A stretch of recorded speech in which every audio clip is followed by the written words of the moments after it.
You know, there's no, I mean, the whole basis of this, of putting all these hadith here in the beginning again, is to show the importance of this, and that if the person can't respect his parents, love his parents, obey his parents, and who is he going to respect and who is he going to obey? You know, and you see that with the kids nowadays. You see the kids now. Look at these kids nowadays, right? They go up and shoot up schools and kill all these people. It always starts with what? The parents. They don't respect their parents, and they start to, you know, and then if they don't respect their parents, how are they going to respect society? If they don't obey their parents, how are they going to obey the teachers, and how are they going to respect other people? So that's where it starts, and that's the center point of everything. You know, and that's why, you know, we used to say that back in the days. I remember, I don't know if this was a saying back in California, but even the Arabs say it. You know, they have the same thing in Arabic, where it's like, if you don't discipline your child, the streets will. Oh, yeah. And we saw that today. You know, we saw somebody get disciplined nicely today, you know, because that person was not getting the discipline that he needed at home. And alhamdulillah, Allah, from his fadl and his virtue, discipline that man in the proper way. So, I mean, that's what happens. If you allow that kids to go out like that into the world, what do you expect? That people are going to have the type of patience that a mother's going to have with that child? No, it's not their job. And you'd be happy to, you know, to be able to, if you can even get food through a straw right now, I guess it'd be a happy camper, won't he? So, might save his life. Huh? It might save his life. That might have saved his life, because, yeah, no doubt. Because it's a wake-up call sometimes. And sometimes we need that, you know. You might be Muslim soon. You might be a Muslim soon. Man, I don't want that dude nowhere near this masjid ever. He could become a Muslim, but let him go to masjid first, no, inshallah. Like, send him over to Sheikh Ramadan. Like, just keep it one other. Hey, Sheikh Ramadan, this dude's looking for a spiritual wife, you know. You know, but she has to feed him through a straw for a while, you know. So a long time, but. Oh yeah, I forgot. The any questions thing is my cue to what? This is my cue. Change topic. I told him, I said, if I start going into too much detail about the events of the day, I told him, I said, any questions? Say any questions. How about you copying? No. He was telling me, change the topic. That was what you call it, a test. He wants to make sure that I'm picking up the cue, and I didn't. I was going to keep going, but because you did it in a joking way, man. You got to do it like, let's take some questions from you. You know, you got to do it like in a way that, like, all right, you know. All right. So this is the virtue of maintaining the ties of kinship with a person who's oppressive. All right, so حدثنا مالك بن إسماعيل قال حدثنا عيسى بن عبد الرحمن عن طلحة عن عبد الرحمن ابن عوسجة عن البراء. So everybody in this chain of narration, they're all thiqat, they're all strong narrators. So he said, عن البراء رضي الله عنه قال جاء أعرابي فقال يا نبي الله علمني عملا يدخلني الجنة. قال لئن كنت أقصرت الخطبة لقد عرضت المسألة عاتق النسمة وفك رقبة. قال أوليست واحد؟ قال لا، عتق النسمة أن تعتق النسمة وفك رقبة أن تعين على رقبة والمنيحة الوقوف. And there's a different narration which you probably have before you start saying, something different. There's a رغوب. But the stronger narration is in Daraqutni al-Waquf, because of the meaning, in which we'll get to in a second. وَالْفَيْءُ عَلَى ذِي الرَّحْمِ فَلَمْ تُطِقْ ذَلك فَأْمُرْ بِالْمَعْرُوفِ وَانْهَ عَنِ الْمُنْكَرِ فَلَمْ تُطِقْ ذَلك فَكُفْ لِسَانَكَ إِلَّا مِنْ خَيْرٍ. So here we have Al-Bara' ibn Azib radiallahu anhu قال, he said an Arabi, which is a Bedouin, he came to the Prophet sallallahu alaihi wasallam, and he said, teach me an action that will be a cause of me going into Jannah. that will get me into Jannah. So he said, قال لئن كنت أقصرت الخطبة لقد عرضت المسألة. Which is basically what he's saying here is just to show the fasaha of the Prophet ﷺ. He said, "In jitta, بعبارة قصيرة," like you came with like a small speech. That what? He said, جئت بعبارة قصيرة فقد طلبت أمرا عظيما.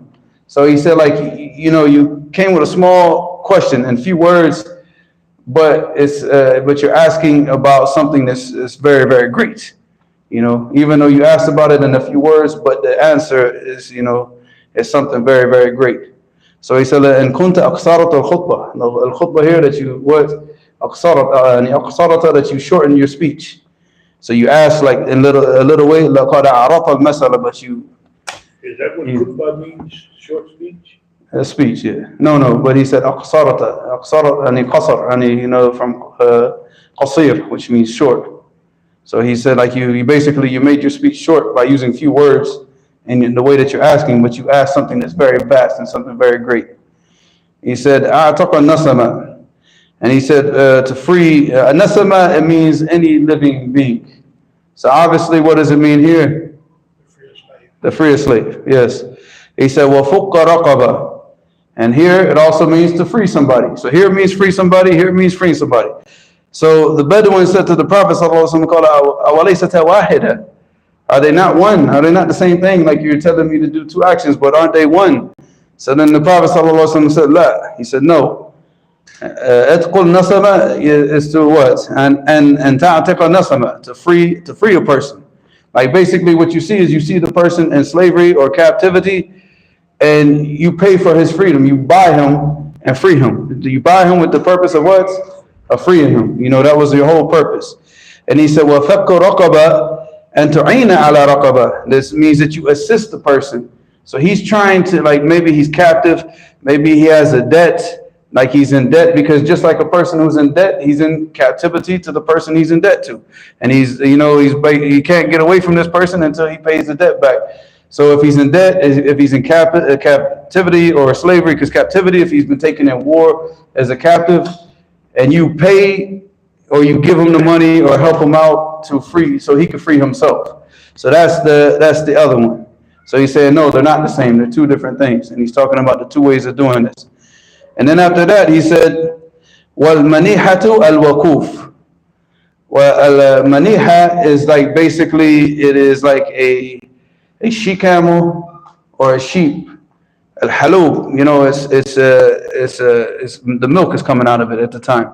So you give it to a person, it's yours, but you give it to the person so he can use it for the milk. Maybe he needs it for free. You're not looking for anything in return. You're like, here, man, take my sheep. I don't need it right now. You take it, use the milk, use whatever that you can get from it. Because they make milk, they make butter, whatever you get from it is yours. Use it for your benefit. You're not giving him the sheep, but you can use this so you can benefit from it, but it's still my sheep. Yeah, it's still my sheep, yeah. But I'm just going to let you use it because I have other ones. But it's just to assist you, because maybe you don't have. So he said, al-waquf. Al-waquf, it means kathir al-halif. So that means that you're giving one of your sheep that is full of milk, or one of your camels, she camels that is like, you get the most milk from. You're giving him a dud. Yeah, exactly. You're not giving him something like he's going to sit there and pour on the others and dust comes out. No, this one's like filling up the bucket, right? This is your prize. This is, but you're giving it to him so he can benefit from it. And this is the best of what you got. He said that's the third thing. So the first is, to free the slave. The second one is to get a person out of debt or get a person out of captivity. The third thing is this about, lending your sheep or camel. He said those are three. And he said, وَالْفَيْءُ عَلَى ذِي الرَّحِمِ. Al-fay here is referring to, is like ta'atuf wa raju' bil birr. And of course it goes back to an oppressor, because in another narration of this hadith, it mentioned about the person being a zalim. But in this narration, they didn't mention it because Bukhari, he mentioned it in the chapter heading. But it means to go back and to maintain the ties of kinship and obedience to one of the close relatives, even if the person is oppressive to you. Even if the person insults you or does anything bad, but you still maintain those ties of kinship. And that's what he's talking about here from the faith. He said, فَإِن لَمْ تُطِقْ ذَلِكَ, if you have no ability to do that, these things that he's mentioned. He said, فَأْمُرْ بِالْمَعْرُوفِ وَانْهَى عَنِ الْمُنْكَرِ. He said, command the people to do good and forbid them from doing evil. Give them advice. Tell them like this is what the sunnah is, this is what you should be doing. And tell them that this is what's haram and this is what you need to stay away from. And when you see people doing something wrong, you let them know, like, look, akhi, this is not permissible. He said, فَإِن لَمْ تُطِقْ ذَلِكَ فَكُفَّ لِسَانَكَ إِلَّا مِنْ خَيْرٍ. He said, if you can't do that, he said, then hold your tongue. Don't speak about anything except for something that's good. Only speak good. And if you can't, this is the least of what you can do is what? You want to go to Jannah? What? And we also have the same shahid because he gave Mu'adh ibn Jabal the same advice. And the same question where Mu'adh asked about actions that can enter him into Jannah. And what was the last part of the hadith? He said, وَكُفَّ عَلَيْكَ هَذَا. He took his tongue and he said, وَكُفَّ عَلَيْكَ هَذَا. He said, and hold this, put this thing in check. He said, are we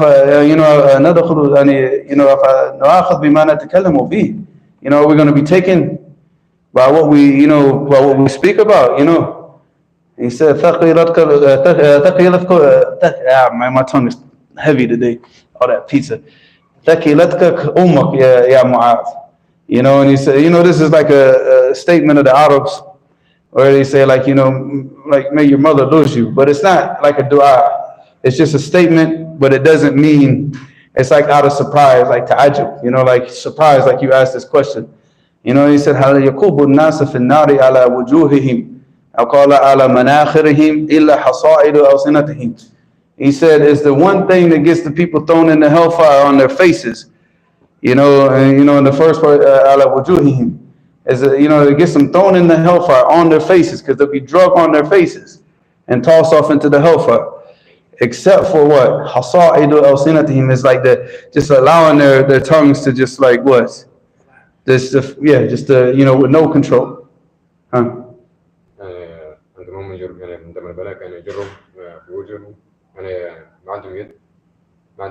What do you mean, ما عندهم يد? You ain't got no power on the day of judgment except for what Allah subhanahu wa ta'ala allows you to do. Huh? You don't got no control over any part of your body except for what Allah subhanahu wa ta'ala gives you the power. You ain't gonna be able to put up a fight on that day. That's over. Your legs, every part of your body is gonna be bearing witness against you.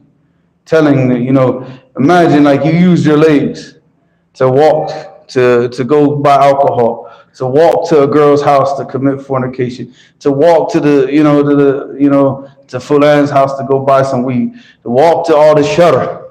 And then on the day of judgment, and Allah subhanahu wa ta'ala commands your legs to talk and bear witness to all the evil that you used to do. What are you going to do? So I mean, that's you don't have control like that. Is there any hadith or opposite? This is like you use your legs to go to the masjid. Use your legs, like bear witness that you used to go to the masjid, or you pick up a mushaf to read the Quran, but the hands bear witness that. About khair? Yeah, about khair, yeah. I'll check it, inshallah. I'll go back and check it. But because that's in the Quran about the Surah Yasin. Huh? Fusilat. Okay, Fusilat. Yeah. All right. So in the last part, that's it, right? So if you can't do anything else, then what? Just speak good or what? And also the Prophet ﷺ said that in another hadith. He said, "Man kana yu'minu billahi wal yawmil akhir falyaqul khayran aw liyasmut." Did you say men or woman? وَمَنْ كَانَ يُؤْمِنُ. Woman can. I thought you said men can yu'minu billahi.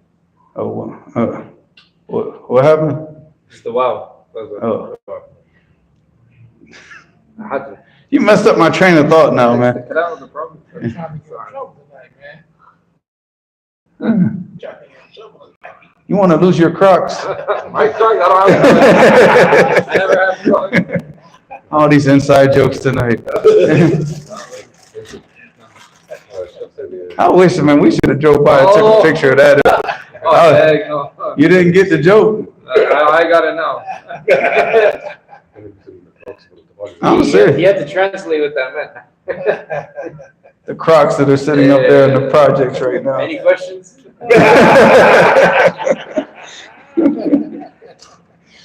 I tell you, man, I wasn't in the right mind today because we drove by at the masjid because I wanted to show Asad and Mujahid, right? And I said, well, let's see if the shoes are still there. If I was in my right state of mind, I would have taken a picture of the shoes and turned that into my profile picture on Facebook or something like that. You know, imagine like the banner in the background and you just see these two shoes.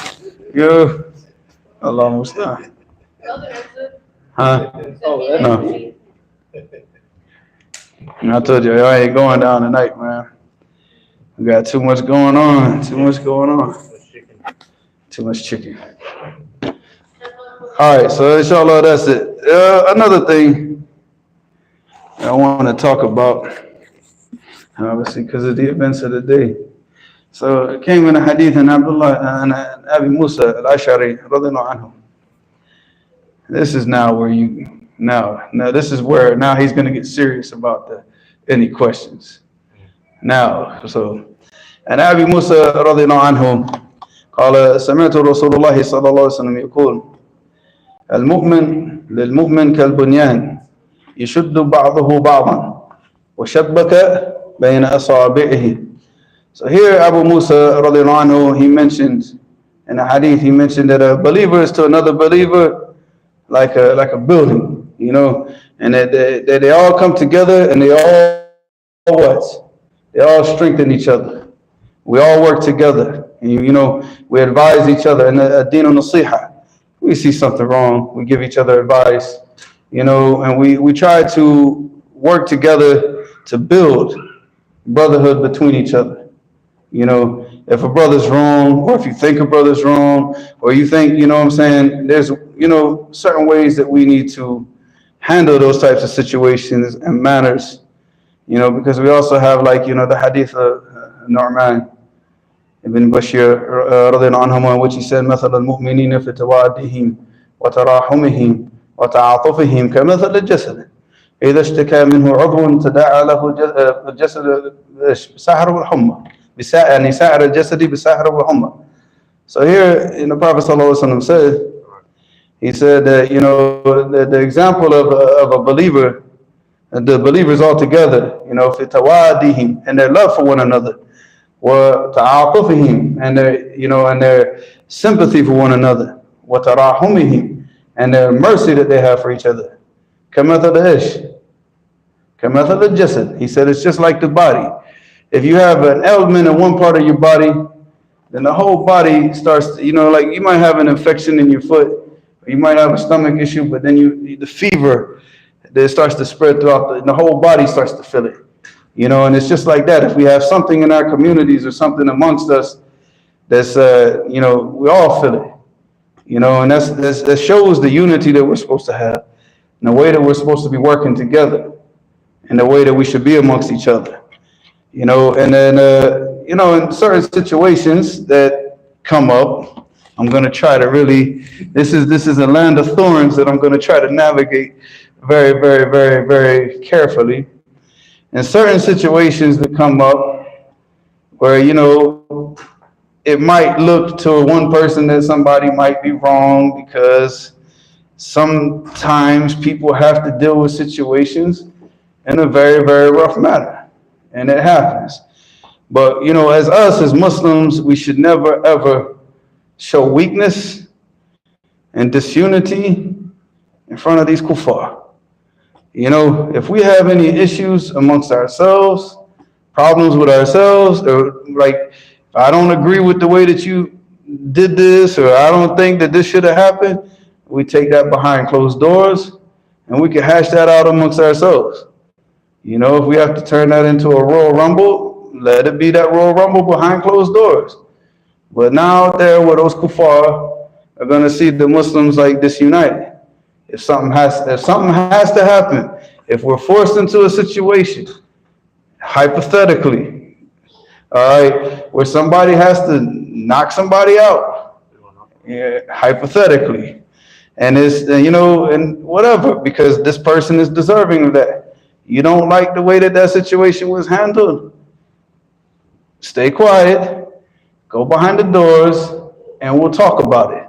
You want evidence, you want something, but we do not show any type of disunity. Disunity is weakness.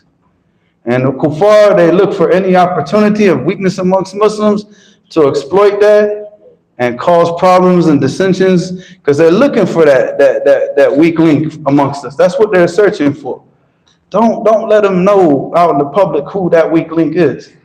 You understand? We're always going to have a weak link somewhere. It's going to happen. But you don't go out and just let them show that. You don't show that to them. So then they know who they can use against us to cause all the problems, because that's what they're going to do. They're going to exploit any weakness that they can exploit to cause problems between us, dissension amongst us, disagreement and disunity, because they know that's going to destroy everything. Once they can just crack, cause a crack in the surface a little bit, khalas, we'll end up doing the rest amongst ourselves. They know this. So, my advice, man, when we have situations like we had today, and not going deep into that situation, we all know what happened. And then, obviously, at the time of the situation, for one person, it might have looked like the situation was wrong. But then, as we see, once we found out what really happened, we thank Allah subhanahu wa ta'ala that Allah blessed us with a brother that broke this kafir's jaw. Period. And we thank Allah that Allah subhanahu wa ta'ala blessed us, because this brother is standing up, defending the Muslims' property, defending the Muslims. And we got to understand, we can't look to these kuffar, over here, the police and the government, like they're going to take care of it. Akhi, they can't, what I'm saying? Look, they barely can take care of anything. They can't take care of themselves, akhi. In this masjid, we never had. Yeah. I don't think the West Side really is concerned. Yeah. We took care of it ourselves always. And that's the way that we're going to have to continue to do it. And we're going to do it in line with the Quran and the Sunnah. But if somebody you feel like somebody got out of line, that's not the place to go out and voice that complaint.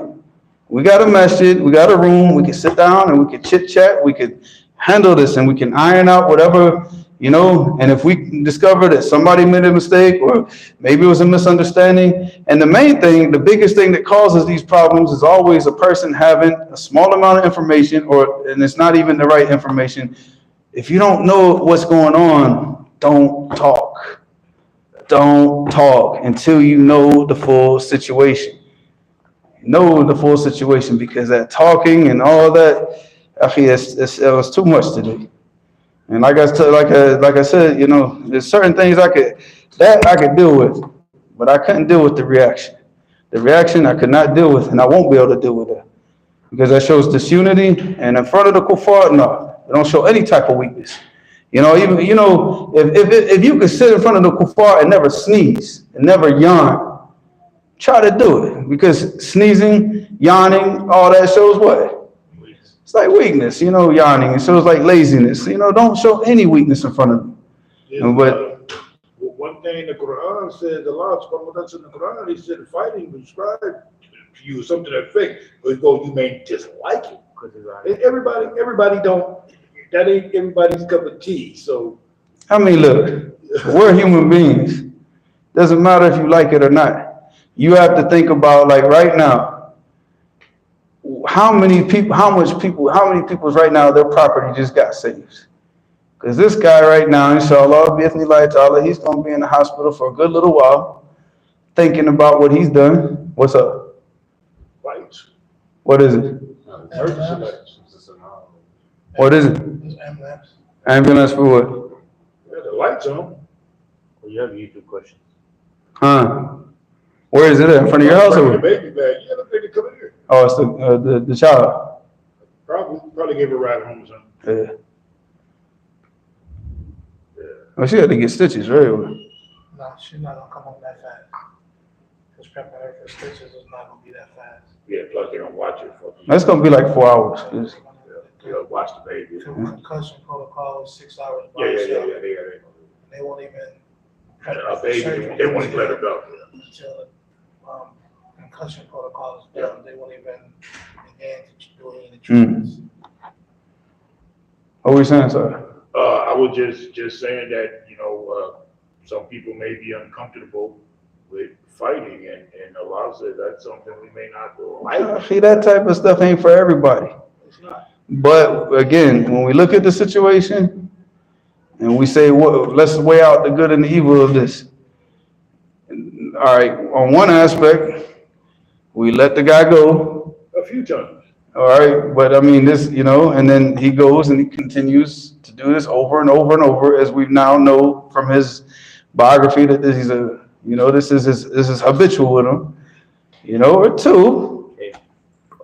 Yeah, he gets UFC'd in the middle of the street. And we got women and children here. And He approached the women. We have to lay down our life. I mean, it ain't gotta be my wife. Any Muslim. That's what I'm Lay down my saying. life. Could you imagine if we had seen what we seen on the security cameras before? Like, we didn't even know all that stuff happened until just, when they saw the security. You didn't know about that, right? You knew the situation.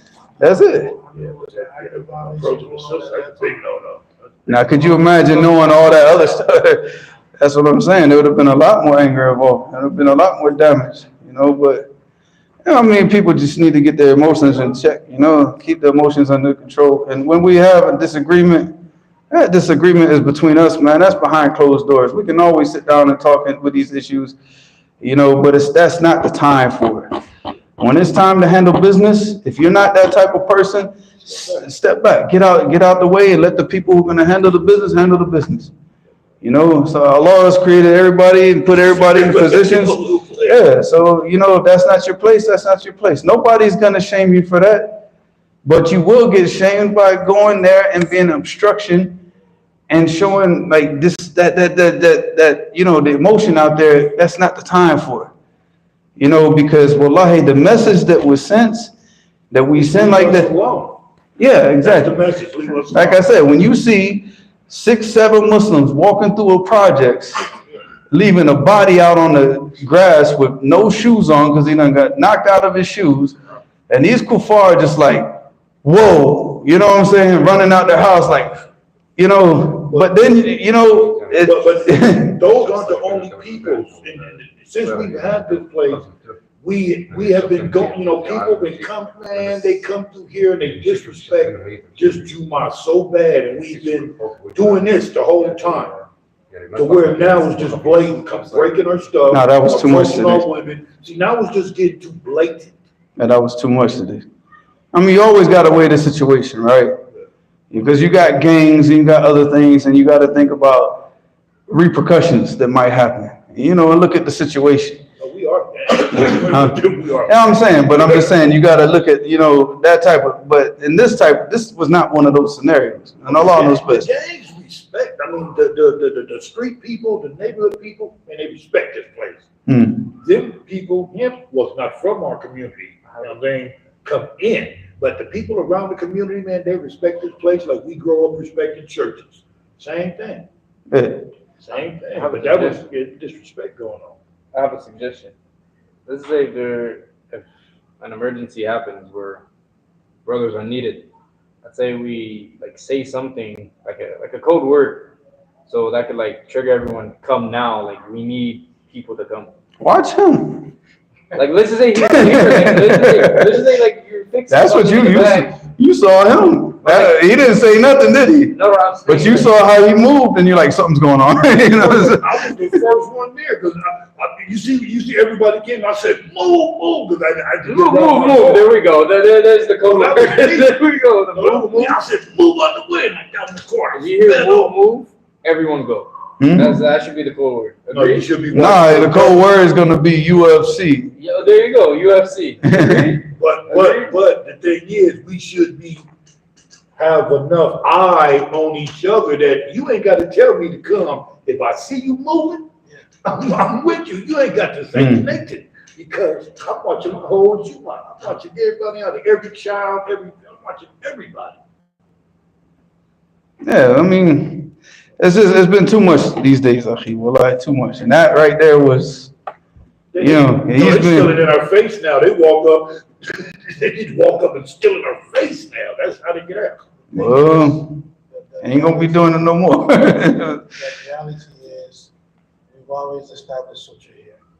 But as one post or another post change, you can relieve somebody of duty without having somebody, if it's military, whatever, when you have guards, you have posts in position, you don't relieve somebody of duty until somebody else is able to maintain whatever that post in position is. So when you relieve somebody of duty, or somebody, rotates stateside or whatever the case, there has to be a component to maintain the security and whatever else it is. When that get lapsed and people see a weakness of us, and they see a vulnerability, and they're able to, and that's what they've seen, boundaries and so on and so forth, pushing that boundary back takes more than just you telling somebody, oh, we don't do that here, that's not good, that's not. No, you got to reestablish authority. That boundary has to be pushed back, because once the enemy, comes into your home, whatever you pick up and the screaming and yelling is not gonna get them back outside the door. You have to push that situation back across the door, and then once that situation is pushed back across the door, then you have to reestablish, the posts. Look, let me say this. You mentioned something about the sutra and stuff like that. One of the problems is all this bureaucracy, because we know who the lions are. The lions and so I don't need nobody telling me not to be a lion, because I'm not going to listen to you for one. The lions know who the lions are. We've always had lions here. So this whole thing about this, okay, that's, as long as I can, but that peace and happiness stuff. Yeah, because it's the same thing. Like, it's like, okay, Salahuddin, right? Even if you feed a lion. Salahuddin, Salahuddin, right? Now, you think that this would have happened with Salahuddin, what would his reaction have been? Same. It would have been the same reaction. And you better not get in front of him. You better not step in front of him. Yeah, because Salahuddin, he was a street dude who then became a professional fighter, and I would get in front of him. I know, that's what I'm saying. So it would have been the same result. So if we understand that, then it being the result from one person to another, it shouldn't If I change. would have got on him, it would have been the same result. Please do that. It's like I said, we have lions, and the lions, we know who we are, and we need them because Yeah, that's what I'm saying. So there's just, if that's not the other people that don't want to be that, that's fine. But stand out of their way when they're doing their job. Like, let them do their thing, because that's what's always kept the respect of the Muslims in America are those lions. It's not the little kitty cats. Trust me, if we had to rely on the kitty cats in prisons and on all the ghettos in America, we ain't gonna have no respect in this. You think that those brothers in Brooklyn got the respect from being kitty cats? Those brothers went out there and handled business, and they defended themselves. They didn't transgress against nobody. And we're not talking about transgression, but we're talking about you are not going to come up in here disrespecting the masjid, disrespecting the Muslims, stealing from the property of Muslims. Yeah, the cops are calling the cops is doing you a favor. It's making things easy for you, because the cops are gonna. Yeah, he's gonna be out tonight. Probably jumping the fence of the masjid tonight. That dude ain't jumping nothing tonight. He ain't gonna be jumping nothing for a while. And then alhamdulillah, Allah blessed us with a brother that made sure that happened. So the point is that that's just the reality. And it's a bitter reality, but it is a reality. The Sahaba, they had to go through what they went through to establish this deen. This deen was not established in pacification and peaceful. No, it's the Muslims standing up and defending themselves, defending the deen and defending. We're not going to allow the kuffar to come here and trample on us. Against insurmountable odds at that. Yeah. Outnumbered. And see, what we're dealing with here is we're not dealing, like, you see this situation, right? This ain't no normal human being. This is a drug addict, Akhi. This dude, his mind, you see, he walked right up in here. All these people. 60 people. Wow. Yeah. Just like he belonged here with no shirt on. He had on a vest, Nasty, stinking. ran the girls off, so it's like, so this is not normal. This is not a normal mindset. And we can't, you imagine like right now, this dude catching a girl by herself, or catching a boy, a young kid by himself. And this dude in this type of mind that he's in.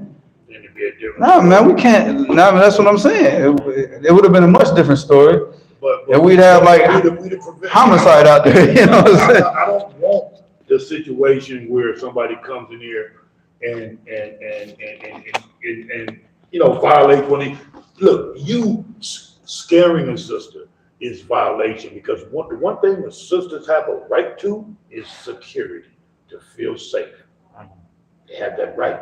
So you don't have the right to come and make one of these sisters feel just that right there is a violation. And the children were right over there playing basketball.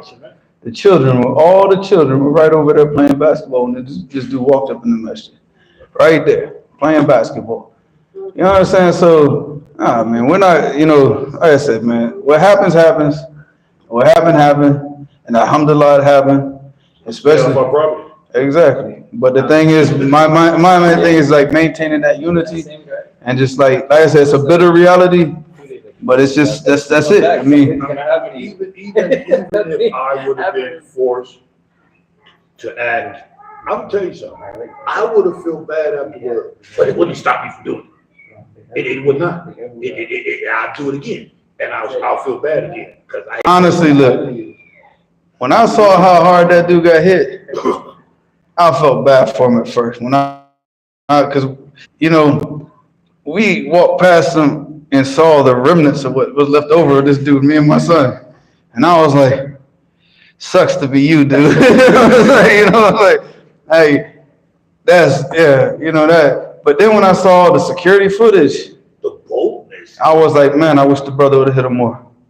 I wish, you know, I was broken something like, you know, like, well, like, he had mercy on you. See, like you said, we didn't have, at the time, I didn't see the footage. Nobody. Any lion. If anybody had seen that footage, it would have been. What was the footage? Of him, he walked right up to he was walking to the girls. And then he bent down. And then he started stealing the timers off this.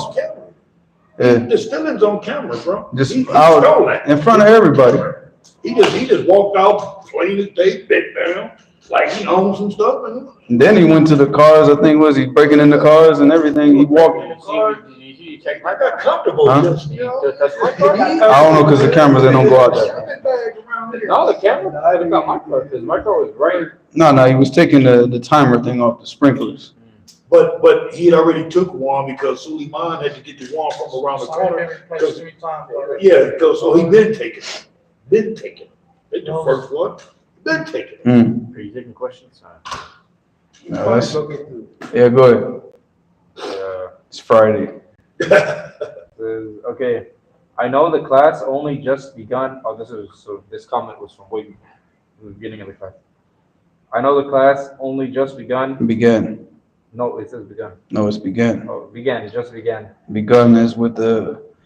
Begun. No, it's with the perfect tense. Have begun, had begun, but if you say began, yeah. So you're a linguist. Yes. Look at this language. What? Can the sheikh discuss permissibility? I told you, don't ask any questions that have sheikh in them. Sorry, I forgot.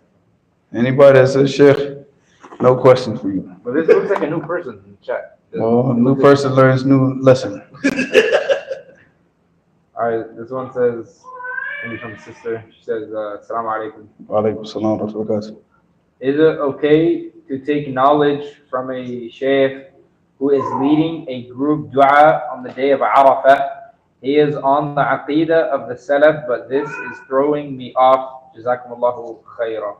He's leading a group dua on the day of Arafah. You want to take knowledge from him? I think she's questioning the group dua. Well, the group dua is bid'ah, so. I think that's what she's referring to. Can we take knowledge from him?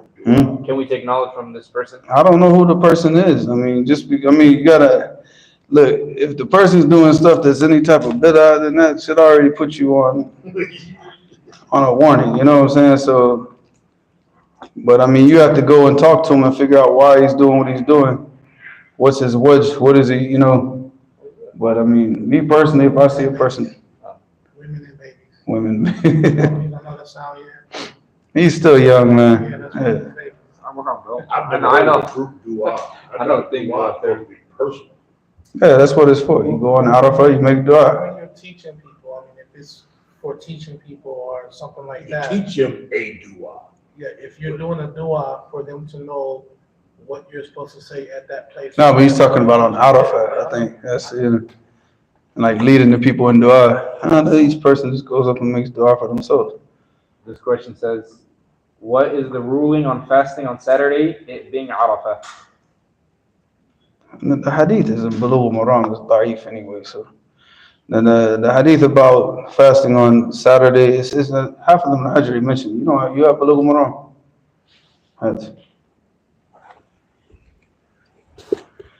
This person is his last question. Well, the second last question, he's being a jokester and he's asking questions that are not appropriate. Like what? Like saying in the end times, will there be running toilets? He's asking that in the last thing. Like you said, what? He said like in the end times, will there be toilets? Yeah, that's the last thing that you. Retarded. Not telling you your face. That's retarded. With all the fighting and killing going on in the last days, you don't need to be worried about where you're gonna be going to bed. I don't even acknowledge nobody doing that. Retarded.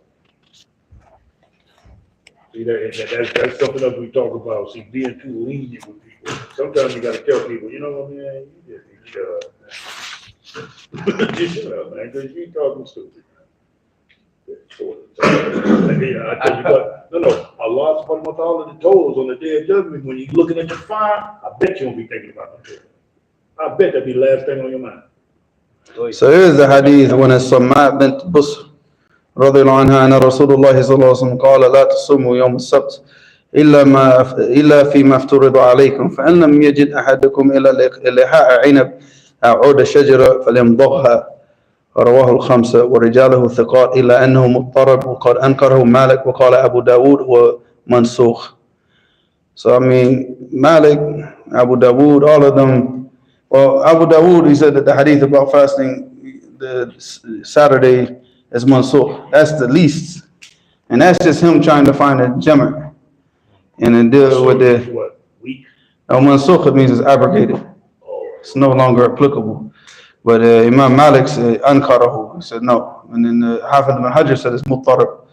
Muttarab is, it means, that every time that they narrated the hadith, they changed something. Like the person would narrate it like this and he would narrate it like that. So those hadith are, the hadith itself is da'if. Yeah. It's not authentic. Naive. So that just knocks out the whole thing about fasting Saturday anyways. Well, naive means fabricated, right? No, it means it's Naive weak. It's weak. What does fabricated mean? Mawdu'. Made up. Yeah. But if we said that the hadith was sahih, the hadith is dealing with what? Fasting. As takhsis. Like, I'm going to fast Saturday because it's Saturday. You're not fasting Saturday because it's Saturday. You're fasting Yom Arafah. And it happens to be on Saturday. Yeah. It's a big difference. Just like you fast Yom Arafah and it happens to be on a Friday or it happens to be on a Saturday. That doesn't matter. You're not fasting because it's Friday. You're fasting because it's Yom Arafah. That's why. So that's not what that hadith is talking about. That hadith is talking about, even if the hadith was authentic, it's talking about a hadith for a person who was saying, I want to fast Saturday because it's Saturday. I want to do takhsis of this day. I want to specify this day for fasting. So the person who fasts the fasting of Dawood alayhi salam, is he not going to fast every other Saturday? Of course he is. So why would now the Prophet ﷺ say that this is the best, the most beloved fast to Allah if it involves you disobeying Allah every other week by fasting every other Saturday and fasting every other Friday, only on Friday and only on Saturday? So this is not what those hadith are talking about. Now the hadith about specifying Friday for fasting is authentic. You know, that you fast one day before it or you fast one day after, but you don't fast Friday alone. But if you're fasting the fasting of Dawood alayhi salam, you'll be fasting Friday alone every other week, but you're not specifying Friday. You're fasting the fasting of Dawood. You're following the sunnah. And that day happens to come on what? Happens to come on Friday. That's it. So khalas, I mean that's not an issue. Tomorrow fast. It's no issue about the hadith is da'if anyways, it's weak. So that knocks that out anyways. So this person, he re-edited his question. He said, Instead of Sheikh, you said he. What he said, Sheikh? No. No, I said he said Sheikh, and then he changed it to he. Like the first comment that I read. This one says, Is he just calling me he now? no, he calls you he. Are you assuming my gender? No, he calls you he. That's Oh, that was so gay, wasn't it?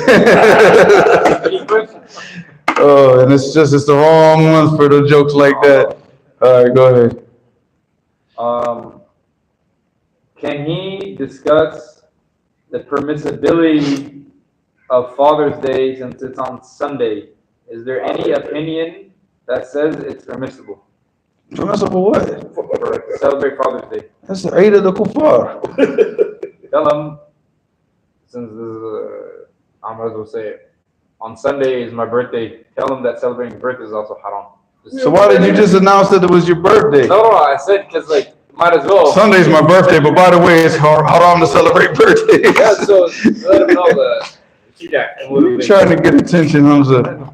You sure? I mean, you can acknowledge your birthday. I don't celebrate it. I like to keep track of how old I am. Yeah. And I ain't gonna lie, my last birthday, I swear I didn't know. I was like, I thought I was like 59. I really did. My daughter said, "No, Daddy, you 58." I'm like, man, am I 50?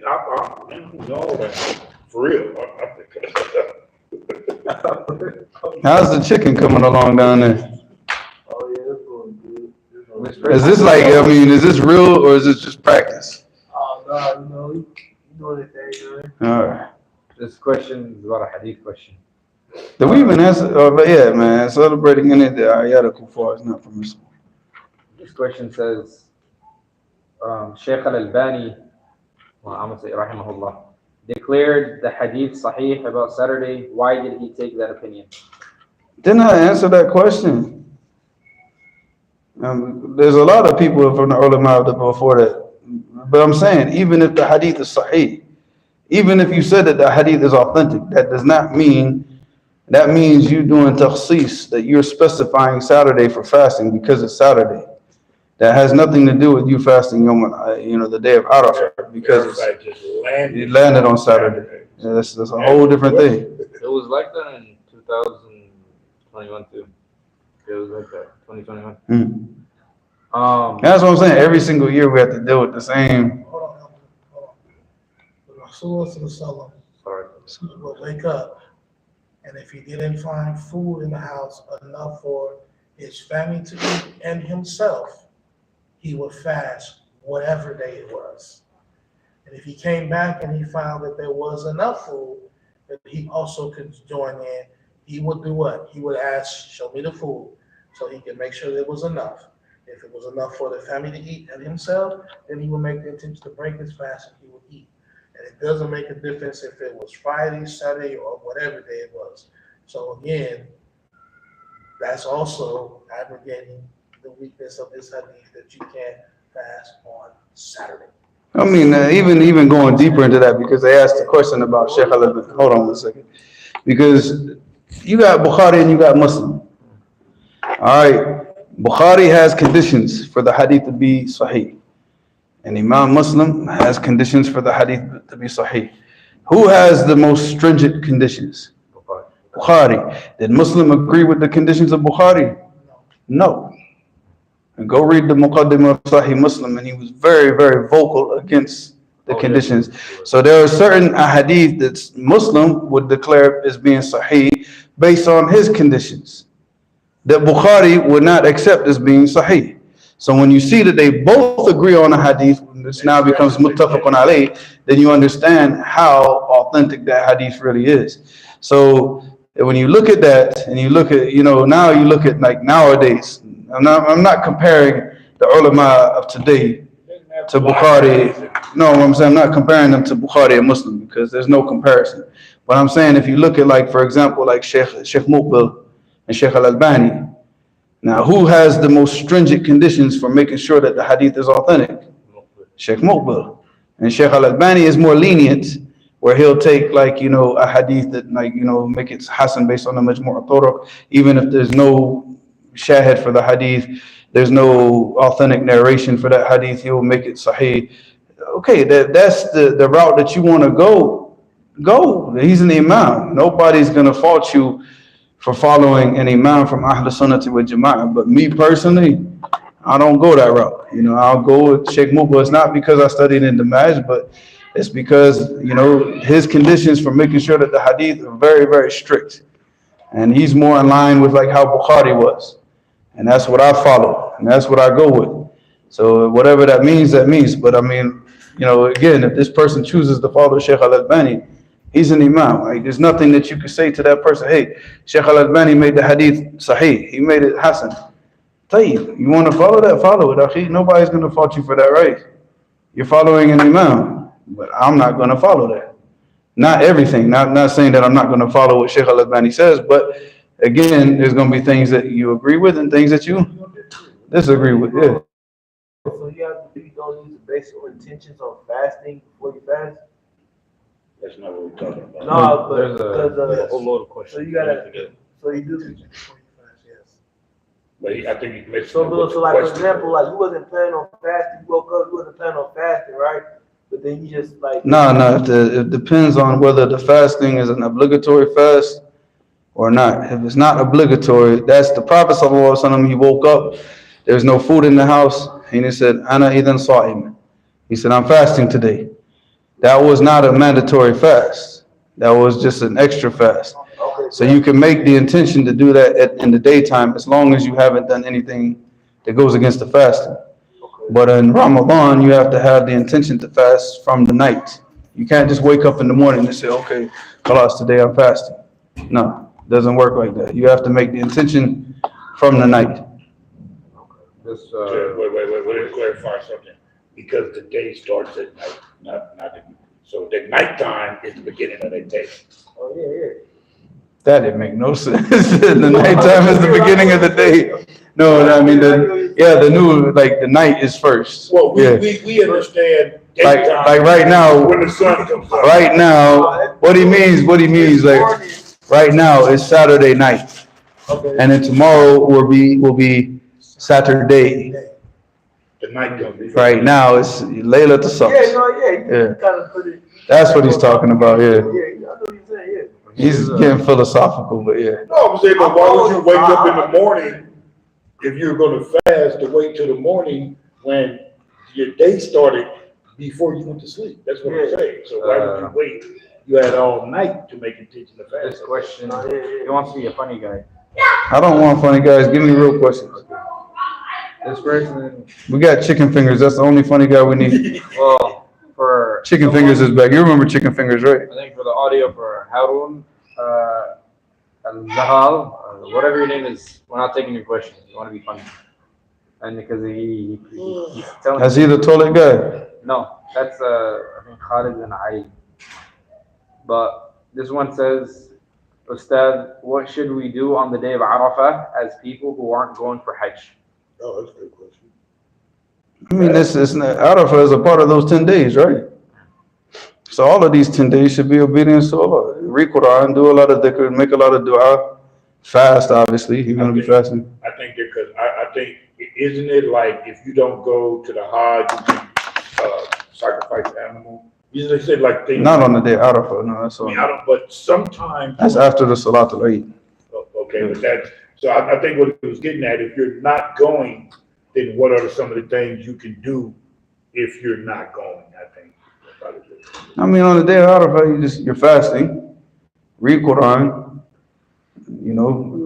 do a lot of dua, use the day, and obedience to Allah. I would kind of refer to the whole Hajj. This one.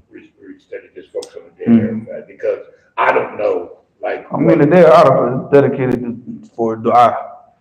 That's a day of dua. You go up there and you make as much dua as you can. That's what you want to do. Or if you're there. Is that the day you throw the pebbles? No. That's a different day. No. Yeah. This question says, question 2. If a person does tayammum and then, they didn't put the S, so you know it's not for me, specifically. Because they keep making fun of you now. All of the people now they put in the question specifically. Oh, he's being funny. We're not taking this question. No, go ahead. No, read it. You said we don't take funny No, but that one's funny though. How does it? Because he's making fun of you. Question, man. We got lots of so much. Okay. The You continue person on, it makes says- tayammum and then finds water. I think that was. Yeah, and then right here, found a specific ocean with the S, and had enough water for wudu. Would your tayammum break? Of course, you'd have enough water for the wudu if it's an ocean. As soon as you find water, the tayammum is not accepted. You have to make wudu. To clarify for the questioner, even ocean water, is that valid for wudu? It's tahur. Just for the question, I already knew the answer. It's gonna burn your nose. But you do the. This question is about charity. Can I switch my intention after sending charity that now I intend to add new things to my intention? Or my original intention when I sent the money will stay, parentheses. This Oh, you said no. You gotta read that question again. You said charity. Yes. Well, I thought he's talking about cherries. I'm like, what are you talking about cherries? Like, what do you? No, you gotta read the question again. All right. I'm like, what does cherries have to do with this, man? You need some ice cream or something, or what? No, charity. Oh, charity. Okay. I didn't hear you. I didn't. Can I switch my intention after sending charity that now I intend to add new things to my intention? Or my original intention when I sent the money will stay, parentheses, this being before the charity reach. You already sent it, right? Yes. You No, sent being it. before the charity. But you sent it with those intentions, right? I would think that was it. 'Cause that's- I mean, you talking about conditions, or you talking about the intentions? No, the actual intentions, can you change them after the fact if they're gonna? I mean, they already sent it, though. That's what I mean. Yeah, I mean- If you do something now with the intent, you can't come hindsight an hour later and change what your intentions was. Okay. Yeah. It's past.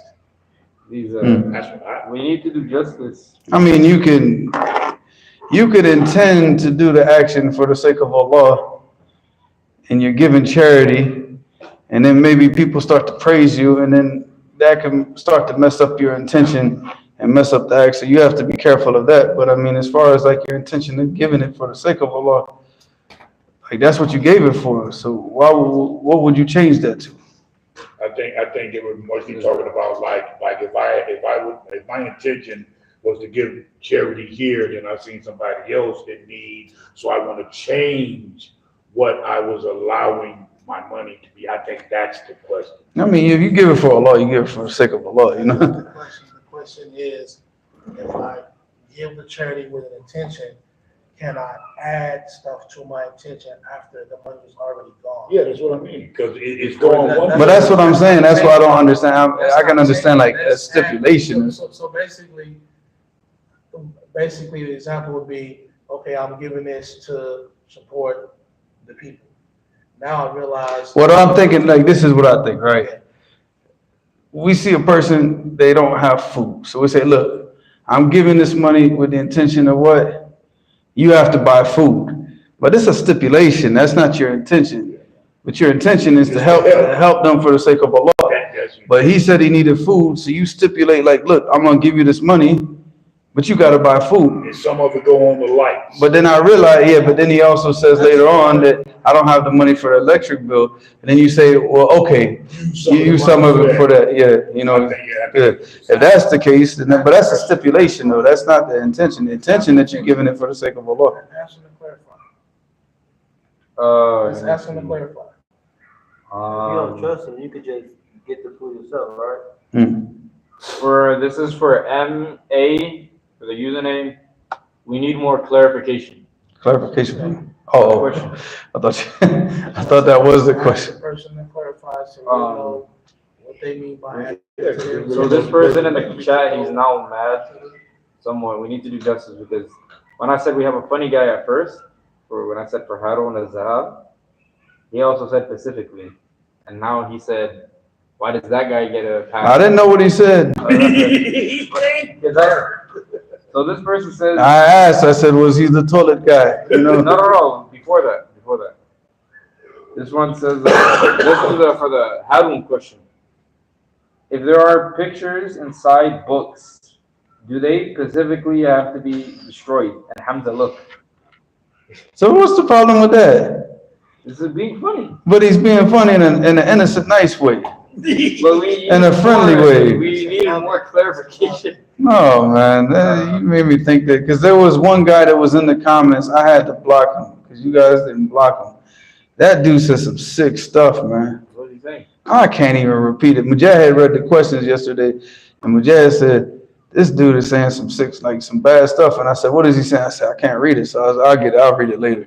But they didn't block him because the problem was Mujahid, my son Mujahid, he wasn't here, so he couldn't block him. But, so that's why I thought maybe you were talking about stuff like that. But him just saying specifically, come on, man. I joke with you about that all the time. No, I don't think it's hard. What's the question again? But this is the question from the guy who said about the toilet. Can we still take his questions or no? What was the question from the other brother? That was the question. We're trying to get clarification. Do we have to destroy pictures and books? Yes. Okay. Deface them. Okay. And that doesn't mean cross the eyes out and turn them into like a cool, like Back to the Future type dude. No, I'm saying you take a marker and to deface them. Right, is that any kind of picture, or is it just a picture that Any relates life? Life, yeah. Any living creature. I mean, if it was just a picture of a tree. No, you can't deface a tree. But any picture that emulates life. Yeah, that's got like a living thing, yeah. This is a good question to add on to the tayammum. If someone's on janaba, obviously there's no shower where you could go. You could just jump in the ocean with the intention of making ghusl and come right out, even with clothes on. You still got to do certain aspects of wudu, but yeah. Okay. Oh, you janaba, you over your head, but like how it works? Go ahead, explain it. I mean, you have to like cover your whole body with water, and Okay, so you still have to do the aspect. Yeah. You still got to do wudu, so you know. Okay, so janaba then you wudu. Okay. No, I'm saying after your body is completely Okay. like the water has to touch every part of your body. That's called what? Do you still want to ghusl. take the? Okay. But he was talking about from janaba because of sexual impurification. Oh, okay. You still want to take the question from the toilet guy? I don't know what's the question. It was about the toilets, though. No.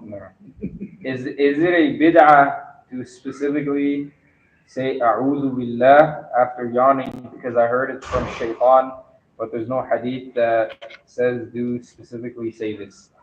The Prophet ﷺ, commanded the people إذا تثاءب أحدكم فيقدم يعني امسكوا. He didn't say anything about saying ta'awudh min shaitan, ta'awudh min shaitan, ta'awudh billahi min shaitan, sorry. So, the shaitan laughs, right? yeah, but I mean, there's nothing, and he said, hold it back. Yeah, Charity that's- that is something that I have been wondering about. Like, I was taught to say certain things after you yawn, and I probably was taught wrong. So even this is No, there's no hadith. I mean, I'm not saying that no hadith exists. like when I was young, I was taught to say subhanallah. No. Just I'm talking about like when I was 1 or 2, barely been a Muslim in prison. There ain't no difference. Like my kids have probably heard me say this because like sometimes when you're not paying attention and you yawn and you make the noise, that's the shaitan laughing at you type thing. When I make that noise, I say A'udhu Billah because but I'm not saying A'udhu Billah because I'm yawning, because of my ghafla.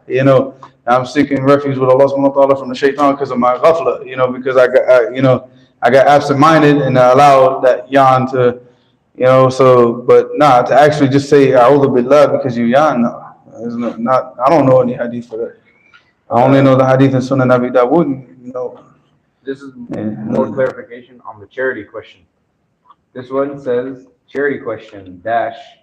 By intention, I meant it's always for Allah, but as an example, if I sent it originally for one specific person, then later I realize I want to add more people, can I change my intention after? You saying bad? I mean, if you've already made an agreement with that person, I wouldn't do that. If you already said to that one person, like, look, I'm going to send you this amount of money, and you say, oh, but, never mind, now, like, can you give this amount to your cousin and this amount to your neighbor, and because you've already told that person that you're going to send. And this person, if the person's really in need, what's going on in that person's mind when you say, I'm going to send you this amount of money? Yeah, no, not who he can help, but what he can use that money for that he needs. Oh, I need to pay this bill. I need to do this. I need to do this. And he's already got this going on in his head. And then you go and flip it and say, oh, better yet, don't take all the money. Just give this amount over there. And it's like, okay, he'll say tayyib, because what's he going to do? I mean, you're giving him something, but that's not right. But most importantly, how can you make intention to Allah like you go back on your word? We should more. You don't think they're coming on your word? No, I'm saying it's not good to get a person's hopes up like that, because if a person's really, really in need and he's really struggling, and then you go and say, look, I'm going to send you this amount of money. That's not good. You won't want nobody to do that to you. So I wouldn't do that. This question says it's about grading of hadith. I think he's going back to, we were talking about the hadith of Shaykh al-Albani graded to be sahih, according to him. I don't understand if we had like 5 weak chains of narrations where the reason for each was narrators with a weak memory, wouldn't it be fine to say Hasan li ghayrih? If you follow Shaykh al-Albani, yes. Okay. If you follow other ulama that say that no, there's no shahid for that hadith.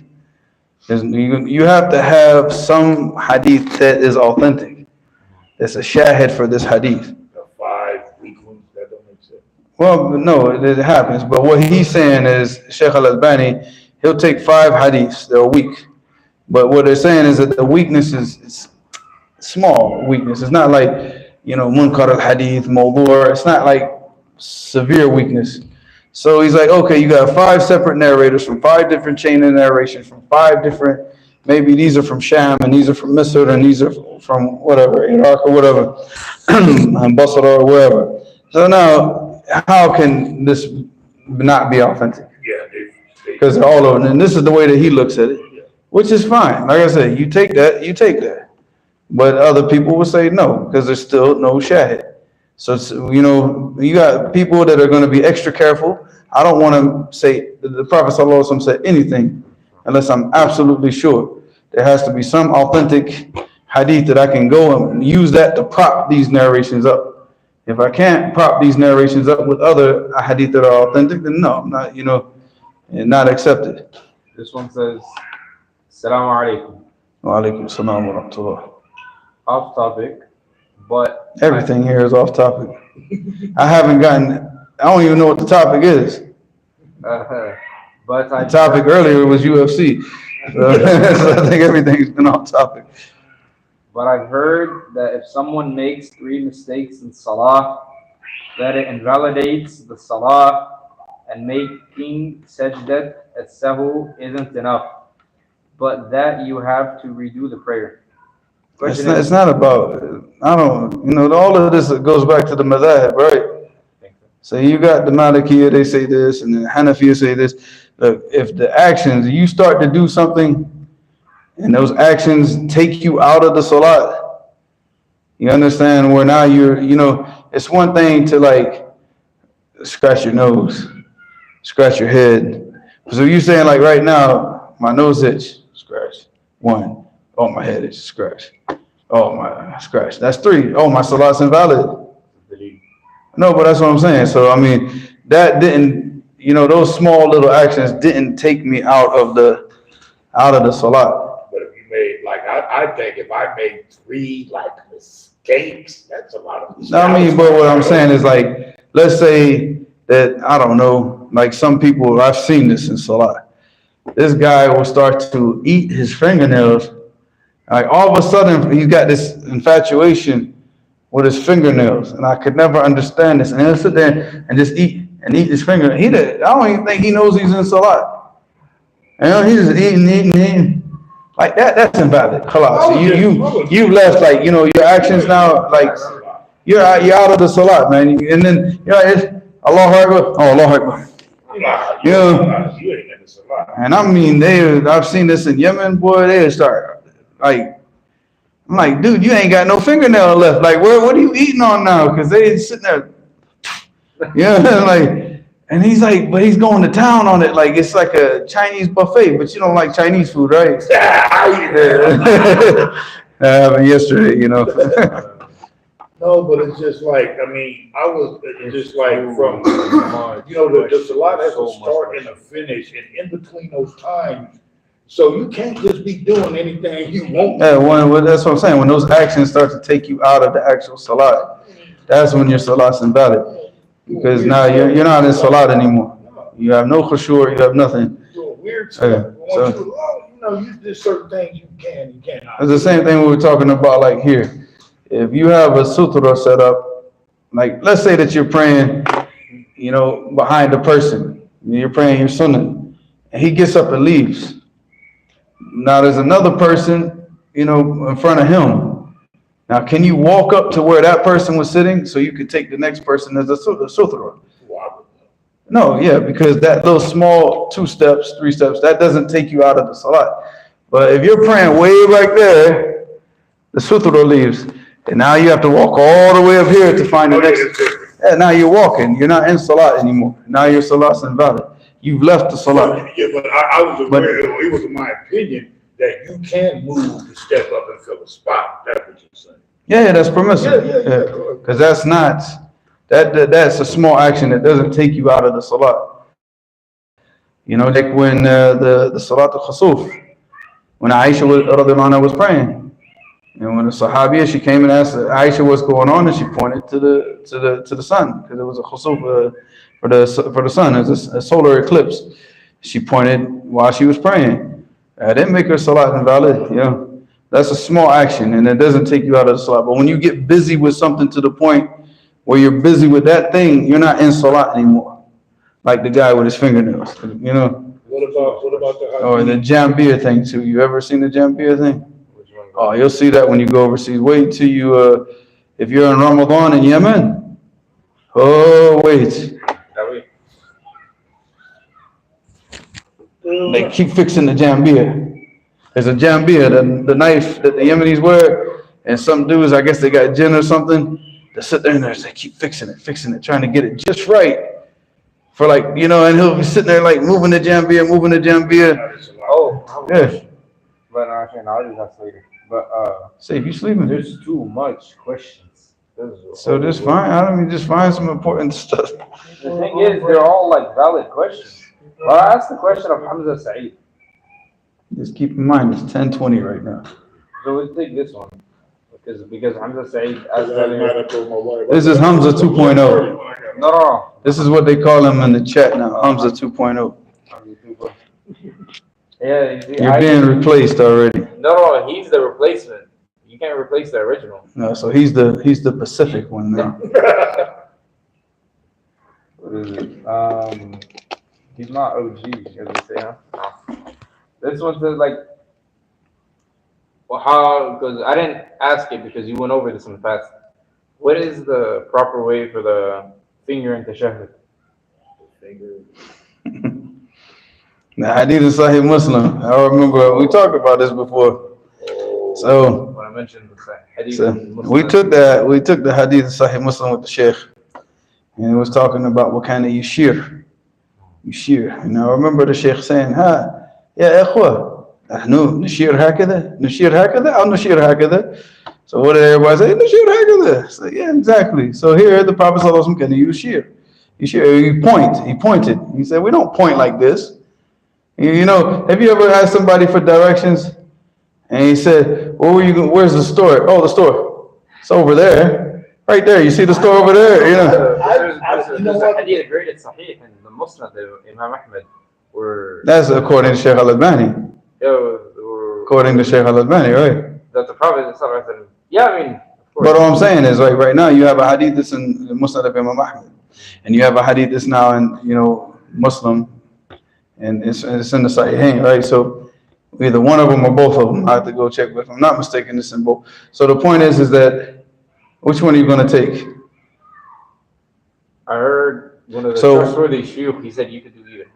No, but the thing is that the people don't do either. This is the problem.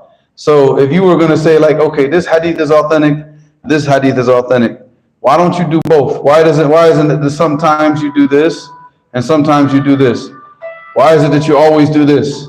Why don't you ever do this? And this is in Sahihain, it's in Bukhari and Muslim. So this is what I'm saying. When you see like with the way that the people handle the issue, it goes back like the madhahib type of thing. Oh, but you know what, the Prophet sometimes did this. Yeah, he sometimes did this, but he most of the times did this. So why don't you do what he did most of the time? And why are you only doing what he did some of the times? So now you have a questionable hadith, a hadith that, you know, is there's ikhtilaf amongst whether it's not authentic or not. So Shaykh al-Albani says it's authentic. Other ulama of hadith, they didn't accept it. So, okay, tell you, there's ikhtilaf, right? There's difference of opinion. Now you have a hadith that's in Bukhari and Muslim. There's no ikhtilaf about the authenticity of this hadith where he used to point. So why would you take a hadith where there's... Go, he's still in class, man. You're not going to pick up here to play while we're still... Why are you going to take the hadith that's authenticity is under scrutiny and leave off the hadith that's not? And then say, well, I'm going to do this one because this is what Shaykh al-Albani said. Okay, that's what Shaykh al-Albani said, but the hadith still has kalam. There's still, you know, people that don't accept the hadith. And why is it that you never see them just point? Why do they only do this then? If they say, well, this is authentic and doesn't make sense. So if you do see them both as being authentic, then okay, do them both. But don't do this all the time. You're only doing this. And, you know, sometimes do that, but I have a question about that because Why doesn't Safe talk? no, because all right, Safe never talks. What is the proper way to do it? Because I had the book, the proper. I still have it, and the proper prescribed prayer at those sins, and I read it in prison a long time ago, and I think it's what you're referring to. It said that Rasulullah, he would do this. He said he would do it in I think in supplication. I think it was. I want to understand something that I've been doing for a long time. And I want to understand, like, where did I get it from? Because a lot of the stuff I got when I was very became Muslim. And we know. I mean, the hadith and the Sahihain and the two authentic is to point. This is the point. And that's what I'm saying. That it said to point. Kana and Yushir. That's to point. And that's like what the Sheikh said. Do we point like this? No, we don't point like this. I got that part. How long should we do it? Because I have got accustomed to do it through because I make my du'as and everything after Tashahhud, and I do my finger like this, but I do it until I taslim out. So how long are you supposed to? Throughout the tashahhud. So as long as I'm making dua and everything, because that's what I want to know. Because the thing about it is number one, this is very distracting.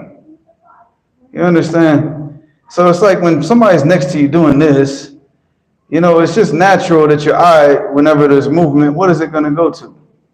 It's going to go to the movement, right? I'm not distracting by doing this. So we even look at like, one, this is more authentic to just point. And then two, it's just less distracting. This, I have to focus on doing this. I don't want to focus on doing this. I want to focus on what I'm saying and making sure that I'm saying what I'm saying in the, you know, especially in the part where I'm making dua, that I'm making it with the hudur, you know, with my heart being present while I'm making that dua, not just, you know, rote memorization. But if I'm focusing on moving my finger, and so, you know, it kind of doesn't make sense anyways, you know, so pointing, one, is more authentic, and two, it's less distracting, and three, it's just more in line with khushu', of you focusing because you're saying the tashahhud, you're saying, you know, once you finish the salat ala nabi sallallahu alaihi wasallam, you want to focus on dua, you know, so it's like you want to have that heart present. I don't want to be focusing on moving my finger, you know, so that just makes more sense anyway, and it's more authentic. I got another question. Over time, Let me ask over time, you don't even think about it. No, let me ask because I got another. But you still distract other people. I want to ask a question about the Adab because now we get into some specific stuff, and because like when the person calls you down, they go, "How you live?" Like when they end it, and you say, Ashhadu wa la ilaha illallah, and then the people repeat it, and then they add Anna Muhammadur Rasulullah after it, when it wasn't part of the Adab. At the, when you end it. You mean Adhan or Iqama? The Iqama. Iqama, like basically, which is very, very common at Iqama, especially in Mishnah. And they do the Iqama, that's like the one giving Iqama, he'll say at the very end, La ilaha illallah, and then maybe like 30 people. Na'am, Muhammad Rasulullah. Like, they'll be like, or there's one person. Yeah, I mean, I was taught that, but we talk about business so much. I'm like, wait a minute, where did they get that from? Because that's not part of the Iqama. That's what you gotta ask them. It's not part of the Iqama. You gotta ask them where they get it from. But I have been caught up doing that for years. Because we get told it. Because you're around the people and you just end up doing what they do on, you know, if you're not focusing. But yeah, that's no. This question, this is from Hamza 2.0. He thinks that he's tough. I want to tell it because he said, Hamza, when you go to Yemen, I will be the only Hamza, so I will replace you. Actually, be worried. I'm going to tell him this. 2.0. I'm not even call him Hamza. I'm calling him 2.0. No matter how much comments you make, you're still virtual. I'm the real deal. Like, you know, he tell him.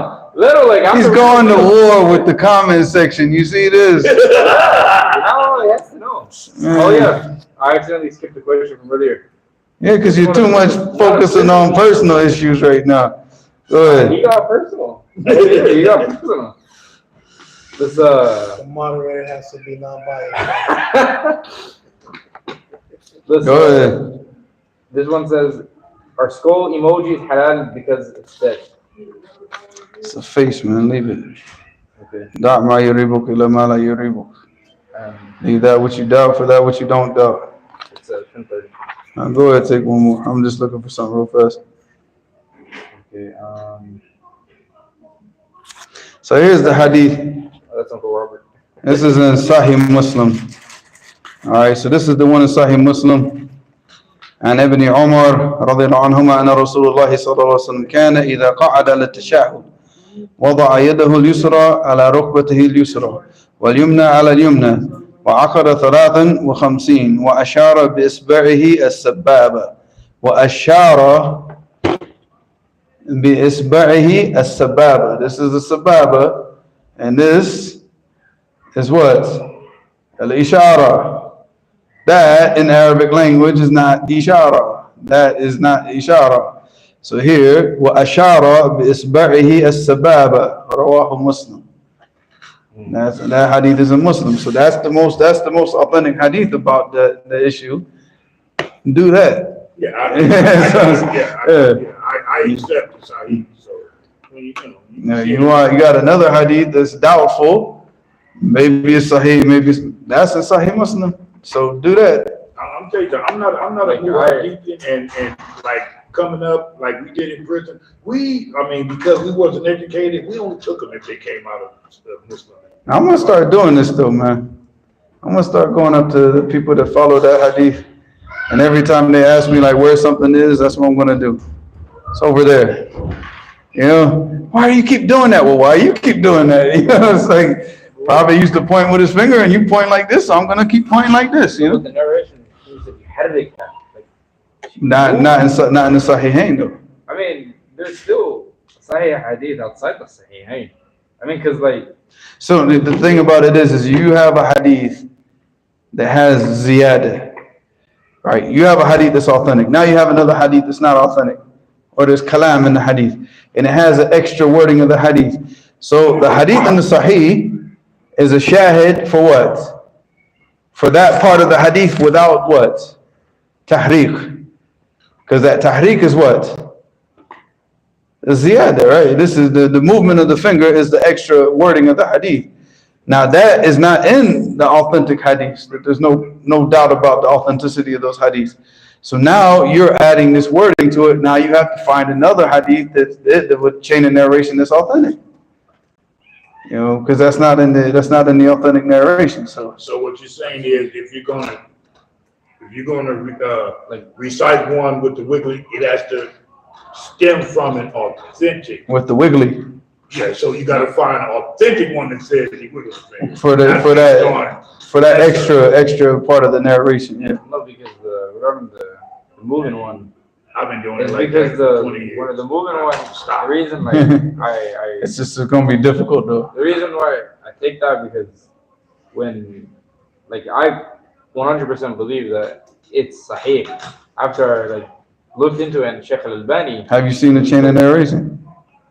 I know, and also Who's Robert yelling at? I think also other of the trustworthy shuyukh, they also mentioned it too. What's going on outside? Kids. Oh, he's yelling at the kids. Get it his relatives. Let him yell at his people. As It's related to them. His cousins out here. long as ain't no crackheads. It's anyways, Kadu. Yeah. All right, one more question and let's go. Yeah. I'm asking a question that would most likely happen, like. Cause we gotta get to bed anyways, cause we gotta get up early. Drink some water, cause it's, what's the temperature supposed to be like tomorrow? 100 and something. 100 and something, and we gotta fast I think for, tomorrow will be like 90. I don't care, we still gotta fast for like 14, 15 hours. What was we doing, bro? No, bro, all right. Continue class. Huh? So we gotta start fasting at 4:11, and we break our fast at 8:20 now. Shoo. Yeah, nights like this, I just don't go to bed. I chose this question because it's most likely going to happen if you in at least one time in your life. For example, someone forgets to stay down after the second rak'ah for tashahhud. He is supposed to continue. For the first one or the second one? For the second rak'ah, for the tashahhud and the second rak'ah. I'll say it again. See, for example, someone forgets to stay down after the second rak'ah for tashahhud. He is supposed to continue, but if he stands up and then sits back down right away, I heard this is 3 mistakes. No, it's not 3 mistakes. Your salat's invalid because you've gone out of the movements of the salat. You already stood up. You can't just stand up and sit back down. Oh yeah, that would be chaos. You just, if you stand up, you just continue on with your salat. You just continue on with your salat, but you can't stand up, sit back down. You've gone out of the movements of the salat, because that is the movement of salat. You sat up, you stood up, you recite Fatiha, you go into the ruku', you stand back up, you go back into sujood, you continue your salat, and then you do the sujood sahw. And we all have did it. Usually with me, like if I would just know I made a mistake. And it normally comes with like words too. Oops, just naturally you're probably gonna say something like oops, oh no, So I mean, no, you're going out of the salat now, because you've gone all the way up, gone all the way back down. No, just if you come out of if you forget that the first tashahhud, and you stand up and you remember as you're standing up, just stand up and just keep. Do your two. Yeah, you did it out of forgetfulness. Yeah, you forgot. It's nothing. That's the part. You didn't do it intentionally. Yeah, no, because if you did it intentionally, your salat's invalid. This person, he's talking about you. He says, "May Allah honor you, Sheikh." Okay, we need. I mean, what? Yeah. Praise the Lord. Because he said the Sheikh part. That's why. Other than that, and they're asking why doesn't Safe talk? But that's a whole. Safe never talks, man. This ain't no reality TV show, man. Safe never talks to me. Safe studied sign language. Do you ever hear him talk? Once in the blue. Only when you talk to him. You ask him a question, he answers you. But he gives like the most minimum words that he can answer. That's how he is. The whole time we went out and had pizza together. Well, you were with us, right? He had to ask you, was he with you? Because I don't know, because he's so quiet out here. I don't even know. I don't know who was there.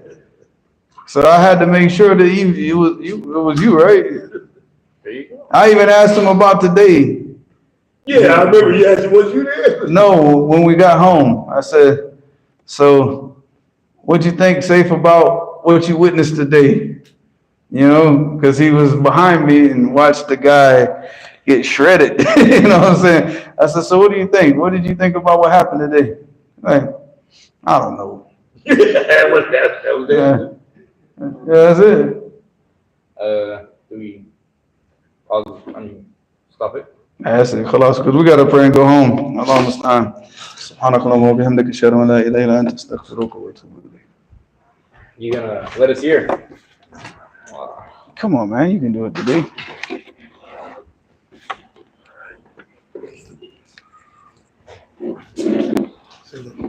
So the real question is, now that you've seen the video,